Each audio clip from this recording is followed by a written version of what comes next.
नमस्कार दोस्तों, ज्ञान एकेडमी पर आप सभी का स्वागत है। दोस्तों, आज अपने 100 मॉडल पेपर की सीरीज में आज का अपना 18वां मॉडल पेपर देखेंगे। दोस्तों, जो चैनल पर नए हैं वो चैनल को एक बार सब्सक्राइब कर दीजिए और अपने दोस्तों के साथ शेयर कर दीजिए। तो दोस्तों, लहरों से डरकर नौका पार नहीं होती और कोशिश करने वालों की कभी हार नहीं होती। इसी जोश एवं जुनून के साथ दोस्तों अपना आज का पहला 18वां मॉडल पेपर देखते हैं। दोस्तों, इसलिए आज का अपना पहला क्वेश्चन देखते हैं।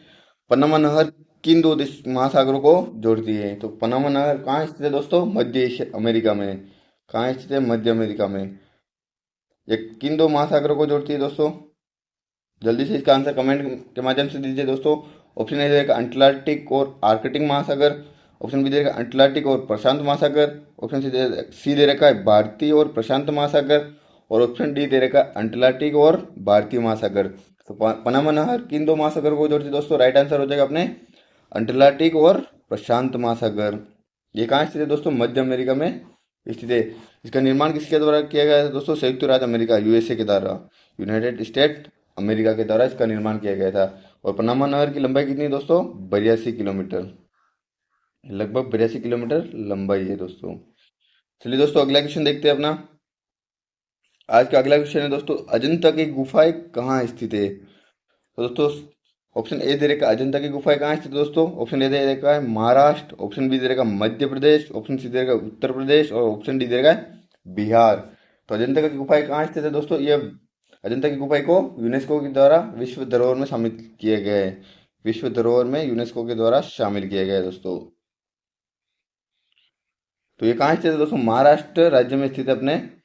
महाराष्ट्र राज्य के औरंगाबाद जिले में स्थित है अजंता की गुफाएं, जो कि बौद्ध धर्म से संबंधित है। बौद्ध धर्म से संबंधित है दोस्तों। चलिए दोस्तों, अगला क्वेश्चन देखते हैं। अगला क्वेश्चन है दोस्तों, गोदान उपन्यास के लेखक कौन है? तो ऑप्शन ए दे रहेगा प्रेमचंद्र। ऑप्शन बी देगा मुंशी प्रेमचंद्र। ऑप्शन सी देगा रविंद्रनाथ टैगोर। और ऑप्शन डी देगा महादेव वर्मा। तो दोस्तों, ये ए और बी ऑप्शन एक ही है दोस्तों, दो बार टाइप हो गया दोस्तों गलती से। तो गोदान उपन्यास के लेखक कौन है दोस्तों? Munshi Premchandra. Option B right हो जाएगा। बी और ए दोनों सेम है दोस्तों, मुंशी प्रेमचंद्र गोदान उपन्यास के लेखक हो जाएंगे।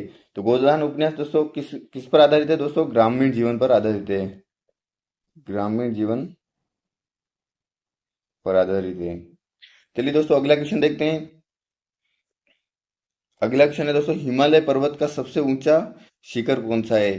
तो ऑप्शन ए देगा माउंट एवरेस्ट। ऑप्शन बी देगा कंचनजंगा। ऑप्शन सी देगा नंदा देवी। और ऑप्शन डी देगा धौलागिरी। तो हिमालय पर्वत का सबसे ऊंचा शिखर कौन सा है दोस्तों? जल्दी से इसका आंसर कमेंट के माध्यम से दीजिए और एक बार सेशन को अपने दोस्तों के साथ शेयर कर दीजिए। तो राइट आंसर क्या हो जाएगा? सबसे ऊंचा शिखर कौन सा है दोस्तों? Mount Everest. ये कहाँ स्थित है? नेपाल में स्थित है। माउंट एवरेस्ट कहाँ स्थित है दोस्तों? नेपाल और तिब्बत के एरिया में स्थित है दोस्तों। इसकी लंबाई कितनी है दोस्तों? ऊंचाई कितनी है? 8,848.86 मीटर।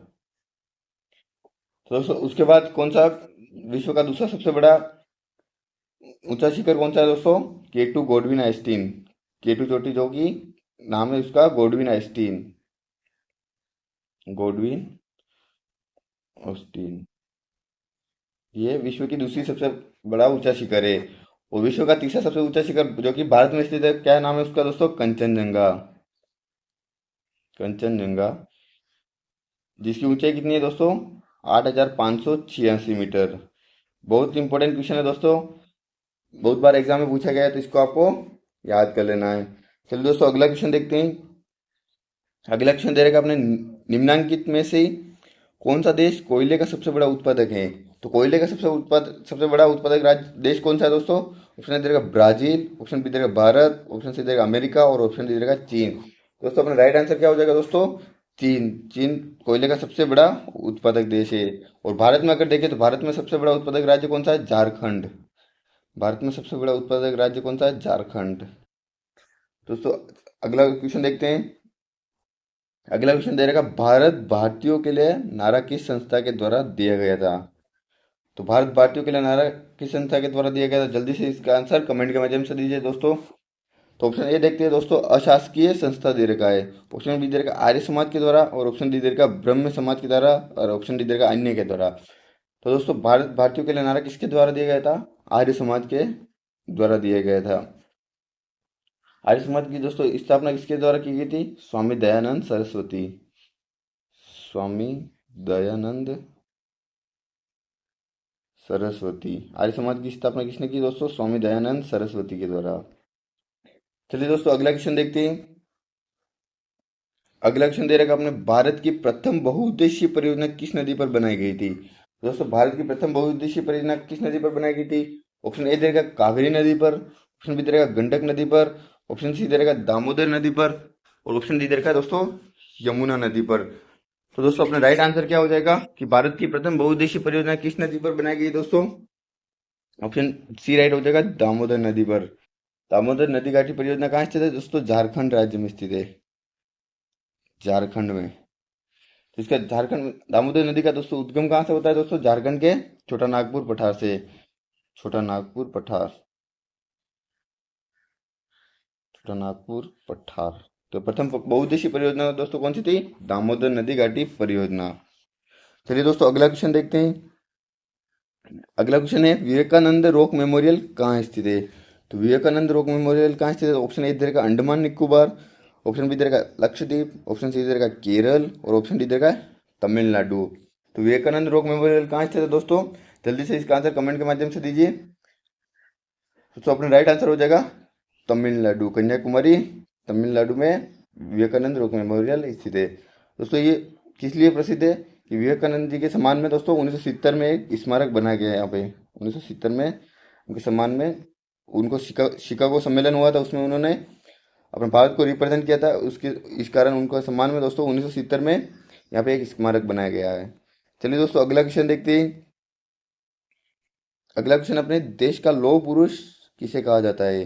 तो देश का लौह पुरुष किसे कहा जाता है दोस्तों? ये तो बहुत ही इंपॉर्टेंट सिंपल क्वेश्चन है दोस्तों, आप सभी को इसकी जानकारी होगी। ऑप्शन ए दे देगा सरदार पटेल, ऑप्शन बी दे देगा पंडित जवाहरलाल नेहरू, ऑप्शन सी दे देगा महात्मा गांधी, और ऑप्शन डी दे देगा लोकमान्य तिलक। देश का लौह पुरुष किसे कहा जाता है और क्यों कहा जाता है दोस्तों? इसका आंसर जल्दी से दीजिए। तो अपना राइट आंसर हो जाएगा सरदार वल्लभ भाई पटेल को देश का लौह पुरुष कहा जाता है दोस्तों। इनकी एक ऊंची 182 मीटर ऊंची प्रतिमा बनाई गई जिसे स्टेचू ऑफ यूनिटी भी कहा जाता है दोस्तों। 182 मीटर ऊंची प्रतिमा बनाई गई जिसे क्या नाम दिया गया है दोस्तों? Statue of unity. इन्हें लौह पुरुष क्यों कहा जाता है दोस्तों? इनको 562 रियासतों को भारत में विलय करने का श्रेय दिया जाता है, इसीलिए इनको लौह पुरुष की उपाधि दी गई थी दोस्तों। चलिए दोस्तों अगला क्वेश्चन देखते हैं। अगला क्वेश्चन है, पंजाब केसरी के नाम से कौन विख्यात है? तो ऑप्शन ए देगा रजनीति सिंह, ऑप्शन बी देगा गुरु गोविंद सिंह, ऑप्शन सी देगा गुरु नानक, और ऑप्शन डी देगा लाला लाजपत राय। तो पंजाब केसरी के नाम से कौन विख्यात है दोस्तों? बहुत ही इंपॉर्टेंट क्वेश्चन है, बार बार एग्जाम में ये रिपीट होता है दोस्तों। तो ऑप्शन डी राइट हो जाएगा, लाला लाजपत राय, जो कि पंजाब केसरी के नाम से प्रसिद्ध है। इन्होंने समाज में कुरीतियों को दूर करने और साथ में शिक्षा के प्रसार में अहम योगदान दिया है दोस्तों। चलिए दोस्तों अगला क्वेश्चन देखते हैं। अगला क्वेश्चन अपना मैथ्स का क्वेश्चन दे रखा है दोस्तों, उन संख्याओं को गुणनफल ज्ञात कीजिए। उन संख्याओं को गुणनफल ज्ञात कीजिए जिनके महत्तम समावर्तक और लघुत्तम समावर्तक क्रमशः 8 और 40 दे रखे हैं। दोस्तों दो संख्या है, उनके एचसीएफ और एलसीएम दे रखे हैं, उनका गुणनफल ज्ञात करना है दोस्तों। तो फॉर्मूला होता है दोस्तों HCF into LCM is equal to दोस्तों फर्स्ट संख्या का गुणनफल इंटू सेकंड संख्या का गुणनफल बराबर होता है दोस्तों। तो एचसीएफ इंटू एलसीएम करेंगे दोस्तों तो 8 इंटू 40 करेंगे दोस्तों, इजिकल टू क्या हो जाएगा दोस्तों? दोनों संख्याओं का गुणनफल, तो फर्स्ट इंटू सेकंड हो जाएगा दोस्तों। तो 8 इंटू 40 कितना हो जाएगा दोस्तों? 320 हो जाएगा। तो अपना राइट आंसर क्या हो जाएगा दोस्तों? 320, ऑप्शन डी राइट हो जाएगा। तो दोस्तों इसका आंसर आपकी क्या आ रहा है दोस्तों? जल्दी से कमेंट के माध्यम से आंसर दीजिए, बहुत ही इंपॉर्टेंट क्वेश्चन दोस्तों। चलिए अगला क्वेश्चन देखते हैं। अगला क्वेश्चन अपने, यदि 36 भाजक 2 plus y into 3 - 22 is equal to 8 दे रखा है तो वाई का मान ज्ञात करना है दोस्तों। तो वाई का मान ज्ञात करने के लिए दोस्तों इस इक्वेशन को अपन सोल्व करेंगे दोस्तों। सबसे पहले दे रखा है 36 भाजक 2 दे रखा है, फिर प्लस में वाई कर रखा है, इंटू में 3 कर रखा है, और -22 इजिकल टू दोस्तों क्या दे रखा है? 8 दे रखा है। 36 भाजक 2 करेंगे तो दोस्तों कितना आ जाएगा? 18 आ जाएगा। 18 प्लस 3 इंटू वाई करेंगे तो 3y आ जाएगा। ये -22 दोस्तों इधर भेज देंगे तो इजिकल टू 8 + 22 हो जाएगा दोस्तों। तो 18 प्लस 3y इजिकल टू 22 और 8 कितना 30 हो जाएगा दोस्तों। तो 3y इजिकल टू 30, 18 इधर आया दोस्तों तो माइनस में 18 हो जाएगा। तो y इजिकल टू दोस्तों 30 में से 18 गया तो कितना 12 हो जाएगा, 12/3 हो जाएगा। 12 में 3 का भाग देंगे दोस्तों कितना आ जाएगा 4 आ जाएगा। तो राइट आंसर हो जाएगा अपने ऑप्शन सी, राइट हो जाएगा 4। दी गई इक्वेशन में दोस्तों y का मान क्या हो जाएगा दोस्तों 4 हो जाएगा। तो आप दोस्तों पेन कॉपी लेके साथ में बैठिए और मैथ्स के क्वेश्चन और रीजनिंग के क्वेश्चन को साथ में सोल्व करते रहिए, जिससे कि आपकी तैयारी को और मजबूती मिलेगी और आपके स्पीड बढ़ेगी, जिससे कि आप एग्जाम में जल्दी से जल्दी क्वेश्चन अटेम्प्ट कर पाएंगे दोस्तों। चलिए दोस्तों अगला क्वेश्चन देखते हैं। अगला क्वेश्चन दे रखा है 7 प्राकृत संख्याओं को औसत 70 है, उनमें से 6 संख्याएं 32, 69, 72 और 65 और 79 और 48 है। तो सातवीं संख्या ज्ञात करनी है। तो दोस्तों 7 संख्या को औसत दे रखा है, तो 7 संख्या 70 इंटू 7 कर लेंगे तो 7 संख्या को औसत कितना आ जाएगा दोस्तों 490। और 6 संख्या को औसत दे रखा है अपन को, तो 6 संख्या को औसत जोड़ लेते हैं दोस्तों 32 plus 69 plus 72 plus 65 plus 79 plus 48। दोनों तो दोस्तों इन 6 संख्या को जोड़ेंगे तो इनका योग कितना हो जाएगा दोस्तों 365। तो बची हुई दोस्तों एक संख्या ज्ञात करनी है, तो 490 प्लस 365 प्लस उसका मान ज्ञात कर लेते हैं, एक्स मान लेते हैं दोस्तों। तो एक्स इजिकल टू क्या हो जाएगा दोस्तों 490 माइनस 365 हो जाएगा, 365 हो जाएगा। तो इजिकल टू क्या हो जाएगा दोस्तों 490 से 365 माइनस करेंगे दोस्तों 125 हो जाएगा। तो सातवीं संख्या कौन सी हो जाएगी, ऑप्शन सी राइट हो जाएगा 125। दोस्तों बहुत ही इंपॉर्टेंट क्वेश्चन है दोस्तों, आपको डेली के 1 या 2 मॉडल पेपर सोल्व करने चाहिए दोस्तों, ताकि आपके तैयारी को और मजबूती मिल सके और आपके स्पीड में इंक्रीज हो सके। इसीलिए दोस्तों हम आपके लिए 2 मॉडल पेपर डेली के करवा रहे हैं। तो दोस्तों आप हमारे चैनल को सब्सक्राइब कर दीजिए और अपने सभी दोस्तों के साथ शेयर कर दीजिए, जिससे कि आपकी तैयारी को और मजबूती मिल सके। चलिए दोस्तों अगला क्वेश्चन देखते हैं। यदि ए अनुपात बी तेरे का 5:8 है और बी अनुपात सी तेरे का 4:7 है, तो ए अनुपात बी अनुपात और सी अनुपात निकालना है। दोस्तों ए अनुपात बी कितना दे रखा है दोस्तों 5:8। तो बहुत ही सिंपल ट्रिक बताऊंगा दोस्तों आपको, अनुपात वाले क्वेश्चन में कभी भी आपको एक्स या वाई मानने की जरूरत नहीं पड़ेगी दोस्तों। और बी अनुपात सी देखते हैं दोस्तों, बी अनुपात सी दे रखा है 4:7। तो सबसे पहले दोस्तों फर्स्ट स्टेप में ऊपर लिख लेना ए अनुपात बी जो भी दे रखा हो, और बी अनुपात सी नीचे स्टेप में लिख देना है दोस्तों। और दोस्तों अब सी की जो वैल्यू है यहाँ पे कुछ नहीं दे रखी है, तो दोस्तों यहाँ पे जो सेकंड पे जो वैल्यू दे रखी है उसी को यहाँ पे पुट कर देना है दोस्तों। यहाँ पे 8 दे रखा है तो यहाँ पे भी अपन 8 लिख लेंगे। अब यहाँ पे खाली है दोस्तों, तो यहाँ पे 4 दे रखा है तो इसके बाजू में 4 लिखना है दोस्तों। बहुत ही सिंपल है, कुछ नहीं करना है। सबसे पहले उनकी वैल्यू को लिख लेना है और फिर जो खाली स्थान है उसके बाजू में जो है वैल्यू उसी को पुट करना है। तो 5 × 4 करेंगे दोस्तों तो कितना हो जाएगा 5 चौक 20 हो जाएगा। अनुपात का अनुपात आ जाएगा दोस्तों 8 चौक कितना 32 हो जाएगा। अनुपात का अनुपात आ जाएगा 8×7 = 56 हो जाएगा। कुछ नहीं करना, मल्टीप्लाई करना है दोस्तों। अब इस सबको 5 से सबको 4 के पहाड़े से काट लेंगे दोस्तों, तो 4 से 20 कटेगा कितनी बार 5 बार कट जाएगा। अनुपात में 32 कितनी बार कटेगा 8 बार कट जाएगा दोस्तों। तो 56 कितनी बार कटेगा दोस्तों 14 बार कट जाएगा। तो 5:8:14, सॉरी दोस्तों 5:8:14, राइट आंसर हो जाएगा अपना ऑप्शन सी राइट हो जाएगा 5:8:14। ऑप्शन सी राइट हो जाएगा। बहुत ही सिंपल है दोस्तों, आप आसानी से इसको समझ सकते हैं दोस्तों। अगर आपको एक बार समझ में नहीं आ रहा तो आप वीडियो को पीछे से जाकर वापस से देखिए, आपको आराम से समझ में आ जाएगा। चलिए दोस्तों अगला क्वेश्चन देखते हैं। अगला क्वेश्चन दे रखा है एक संख्या को 200 से घटाकर 150 कर दिए गए हैं दोस्तों, तो कमी प्रतिशत ज्ञात करनी है। तो 200 से घटाकर 150 किया तो कितना माइनस किया दोस्तों 50 कम कर दिया है। कब किस संख्या से किया 200 से कर दिया दोस्तों, इंटू प्रतिशत निकालना तो 100 कर देंगे।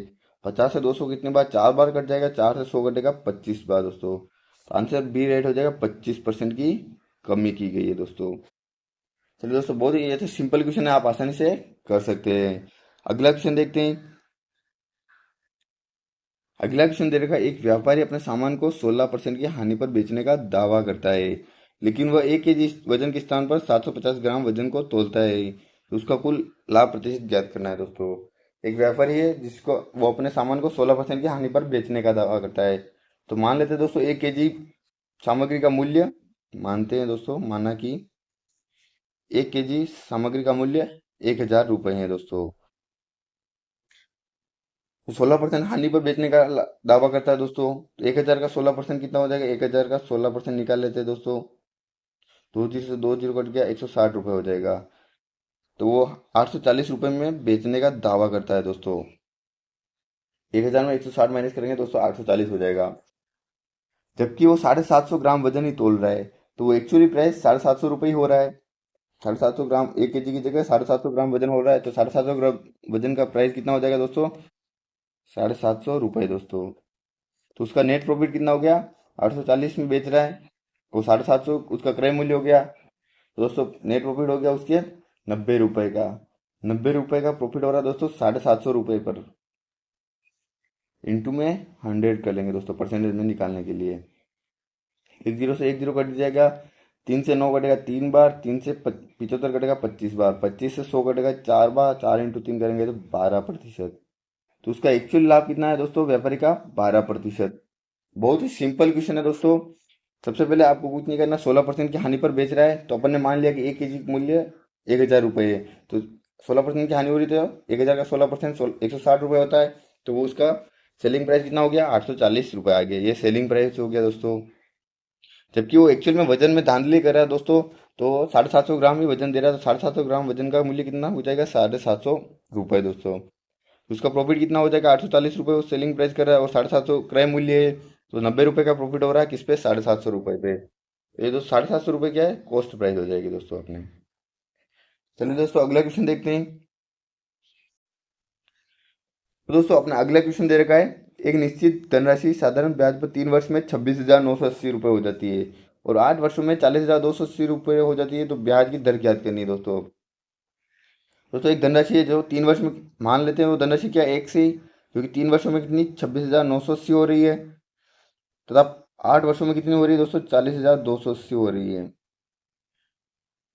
तो 3 वर्ष में यहाँ बड़ी और यहाँ पे 8 वर्ष मतलब 5 वर्ष में इतनी होगी दोस्तों। तो इन दोनों का अंतर निकाल लेते हैं, 40,280 में से 26,980 माइनस कर लेते हैं दोस्तों। कितना हो जाएगा, 13,300 आ जाएगा दोस्तों। 5 साल में कितनी बड़ी, 13,300 बड़ी। तो 13,300 भाजक 5 कर लेंगे दोस्तों। भाजक 5 किया तो 1 साल में कितनी बड़ी दोस्तों, 2660 रुपये। 1 साल में 2660 बढ़ रही है दोस्तों। तो एक्स का मान निकालने के लिए दोस्तों 2660 का 3 साल में कितनी बढ़ेगी दोस्तों, 3 × 3 कर लेंगे तो दोस्तों कितना आ जाएगा, 7,980 रुपये। तो एक्स का मान निकालने के लिए 26,980 में से 7,980 माइनस कर लेंगे। 26,980 में से 7,980 माइनस कर लेंगे दोस्तों, कितना आ जाएगा, 19,000। तो एक्स का मान कितना आ गया, 19,000 आ गया दोस्तों। अपने ब्याज की दर ज्ञात करनी है, तो ब्याज की दर 19,000 आ गई, मतलब राशि 19,000 आ गई दोस्तों। और प्रतिवर्ष कितनी बढ़ी, 2660 रुपये बढ़ रही है। 2660 रुपये बढ़ रही है दोस्तों, 2660 रुपये बढ़ रही है, 19,000 रुपये राशि कितनी, 19,000 है। इंटू दर ज्ञात करनी है तो 100 का गुणा कर लेंगे दोस्तों। 2 जीरो से 2 जीरो कट गया, 1 जीरो से 1 जीरो, 19 का भाग 266 में देंगे तो कितना, 14 आ जाएगा दोस्तों, 14%। तो ब्याज की दर कितनी हो जाएगी, 14%। ऑप्शन सी राइट हो जाएगा, 14%। बहुत ही इंपॉर्टेंट क्वेश्चन है दोस्तों, आपके एग्जाम में जरूर पूछा जाएगा। तो आप इसको समझ में नहीं आया तो एक बार वीडियो को वापस से देखकर आप आराम से समझ लीजिए। चलिए दोस्तों अगला क्वेश्चन देखते हैं। निम्नलिखित दिए गए 4 युग्म में से एक विषम युग्म का चयन करना है। दोस्तों 4 युग्म दिए हुए हैं, इसमें से 3 किसी न किसी तरह समान है और एक अलग है। तो सबसे पहला ऑप्शन देखते हैं दोस्तों, GCY दे रखा है, तो GCY। तो जी में दोस्तों जी का नंबर होता है 7, सी का नंबर होता है 3, और वाई का नंबर होता है 25। तो दोस्तों 7 में से 4 माइनस कर दिया है, 3 आ गया दोस्तों। वापिस सी में से 4 माइनस किया दोस्तों, 25 पे वाई आ गया दोस्तों। इसी प्रकार से दोस्तों अगला देखते हैं, एल यू और पी। एल का क्रमांक दोस्तों 12 होता है, 12 में से एल यू और पी दोस्तों, एल 12 और यू का क्रमांक होता है दोस्तों 21 होता है। तो ये दोस्तों प्लस कर रखा है, ये अलग हो जाएगा दोस्तों। अगला देखते हैं यू क्यू एन। दोस्तों प्रिंट मिस्टेक है, एल यू पी नहीं होगा यहाँ पे दोस्तों। यहाँ पे दोस्तों हो जाएगा अपने जे एफ और B, J F B. Option B को दोस्तों आप करेक्शन कर दीजिए, जे एफ बी, और आप इसका राइट आंसर दीजिए दोस्तों। इसका राइट आंसर क्या हो जाएगा दोस्तों, तो जे एफ बी को अपन सोल्व करेंगे दोस्तों। जे एफ और बी दे रखा है दोस्तों। जे एफ बी को देखेंगे दोस्तों, जे का क्रमांक कितना होता है दोस्तों, 10 होता है, और एफ का क्रमांक कितना होता है, 6 होता है, और बी का क्रमांक 2 होता है। 10 में से 6 गया, 4 -4 किया और -4 किया। दोस्तों सीरीज चल रही है -4 और -4। अब दोस्तों अगला देखते हैं, यू क्यू एन। यू का क्रमांक, यू क्यू और एन दे रखा है। यू का क्रमांक कितना होता है, 22 होता है। 22 में से 4 -21 होता है दोस्तों। 21 में से 4 माइनस किया तो 17 आ गया। ये -4 कर रखा है, सही है। क्यू का क्रमांक 17 होता है दोस्तों। एन 4 माइनस करेंगे तो कितना आ जाएगा, 17 में से 4 करते हैं 13 आता है। एम आना चाहिए, तो यहाँ पे एन आ रहा है तो -3 ही कर रखा है दोस्तों। तो अपने ऑप्शन सी राइट हो जाएगा। ऑप्शन सी राइट हो जाएगा, यू क्यू एन अलग हो जाएगा। ऑप्शन डी देख लेते हैं दोस्तों कंफर्म के लिए। तो ओ के जी दे रखा है, ओ के और जी दे रखा है। ओ का क्रमांक कितना होता है, 15 होता है। 15 में से 4 माइनस किया तो 11 आ गया दोस्तों। 11 पे के होता है। 11 में से वापस 4 माइनस किया तो 7 आना चाहिए, तो 4 -7 आ गया दोस्तों, जी।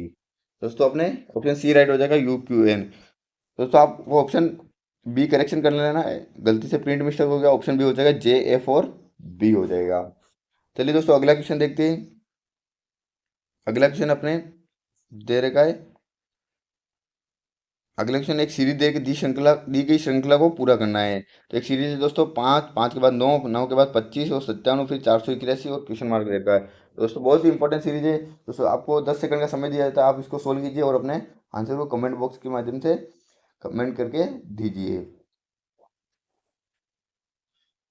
तो सबसे पहले दोस्तों 5 दे रखा है, उसके बाद 9 और 25 दोस्तों एकदम से इंक्रीज हो रही है। तो इसमें क्या तो या तो स्क्वायर होता है या मल्टीपल होता है दोस्तों। आपको ध्यान रखना है कि एकदम से अगर सीरीज में ज़्यादा ही वृद्धि हो तो उसमें या तो गुणा होता है या स्क्वायर होता है। तो सबसे पहले 5 के बाद 9 कैसा है दोस्तों, 5 × 2 किया दोस्तों, 5 × 10, 10 हो जाएगा और -1 कर दिया तो 9 आ गया दोस्तों। 25 कैसा आएगा दोस्तों, 9 को वापस 3 से गुणा कर दिया, -2 कर दिया तो 25 आ गया। फिर वापस 25 को 4 से गुणा कर देंगे दोस्तों। सीरीज चल रही है 2 3, आगे 4 से गुणा करना, आगे 5 से गुणा करना है, और माइनस में 3 कर देंगे तो 97 आ जाएगा। 97 को वापस दोस्तों इंटू 5 कर दिया और माइनस में 4 कर दिया तो कितना हो गया, 481 हो गया। तो दोस्तों अब 481 को अपन किससे गुणा करेंगे दोस्तों, 6 से गुणा करेंगे और माइनस में क्या हो जाएगा, 5 हो जाएगा। 481 को 6 से गुणा करेंगे तो 2886 आ जाएगा, और उसमें से माइनस का 5 करेंगे तो दोस्तों आंसर हो जाएगा अपने 2881 आंसर हो जाएगा। तो राइट आंसर हो जाएगा 2881, ऑप्शन ए राइट हो जाएगा 2881। चलिए दोस्तों अगला क्वेश्चन देखते हैं। अगला क्वेश्चन है, ए बी का भाई है, सी बी का पति है और सी ई का बेटा है। तो ए सी की पत्नी है, तो एस बी से किस प्रकार संबंधित है। दोस्तों ब्लड रिलेशन वाला क्वेश्चन है दोस्तों। आप इसका आंसर निकालिए दोस्तों, पेन कॉपी लेके बैठिए और इसका आराम से आंसर निकालिए और कमेंट के माध्यम से दीजिए कि इसका राइट आंसर तो एस बी से किस प्रकार संबंधित है। दोस्तों इसका आंसर देखते हैं। सबसे पहले अपन देखते हैं, ए बी का भाई दे रखा है, तो ए क्या है, बी का भाई है। तो ए तो हो जाएगा जेंट्स हो जाएगा, तो प्लस लगा देंगे दोस्तों, और लेडीज के लिए माइनस करना है दोस्तों, वुमेन के लिए माइनस और मेन के लिए प्लस करना है। तो ए बी का भाई हो जाएगा दोस्तों। सी बी का पति है, सी क्या है, बी का पति है, तो बी क्या हो जाएगी, पत्नी हो जाएगी, तो माइनस कर देंगे दोस्तों, और सी इसका क्या हो जाएगा, पति हो जाएगा, तो सी इसका पति हो गया दोस्तों। सी ई का बेटा है, सी है जो ई का बेटा है, ई इसका पति हो गया, तो किसका बेटा हो गया, ई का बेटा है, तो ई का बेटा हो जाएगा दोस्तों। ए सी की पत्नी है, ए इसकी इसकी पत्नी ई की, तो ई इसका पति हो जाएगा, और किसकी पत्नी हो जाएगी, एस की। एस इसकी क्या हो जाएगी, पत्नी हो जाएगी। एस किसकी, ई की पत्नी हो जाएगी। तो एस का बी से संबंध ज्ञात करना है। एस बी से किस प्रकार संबंधित हो जाएगा दोस्तों, ये पति पत्नी हो गई और ये पुत्र और पुत्र वधु हो गई। तो दोस्तों ये बी के एस क्या लगता है दोस्तों, सास हो जाएगी। क्या हो जाएगी, सास हो जाएगी। तो ऑप्शन अपने ए राइट हो जाएगा। एस बी से किस प्रकार संबंधित है, सास हो जाएगी, ऑप्शन ए राइट हो जाएगा। तो दोस्तों आज की अपनी क्लास यहीं पर समाप्त करते हैं दोस्तों। आज अपन ने 20 इंपॉर्टेंट एमसीक्यू सीरीज देखी है, जिसमें से बहुत ही क्वेश्चन बार बार अपने एग्जाम में रिपीट हुए हैं दोस्तों। तो इससे आपकी तैयारी को एक और मजबूती मिलेगी, और आपको दोस्तों डेली के 2 सेट हमारे साथ लगाना है दोस्तों, क्योंकि आप प्रैक्टिस करोगे तो जिससे आपकी स्पीड में इंक्रीज होगी और आप एग्जाम में बिना प्रेशर के साथ आप आसानी से सवाल कर सकते हैं। इसीलिए अपना सर दोस्तों टारगेट है कि 100 मॉडल पेपर सोल्व करने हैं। 100 मॉडल पेपर की सीरीज में आज का दोस्तों अपने 18वां मॉडल पेपर था, और ये सीरीज आगे भी ऐसे ही कंटिन्यू रहेगी। तो एक बार चैनल को दोस्तों सब्सक्राइब कर दीजिए और अपने सभी दोस्तों के साथ शेयर कर दीजिए। थैंक यू दोस्तों।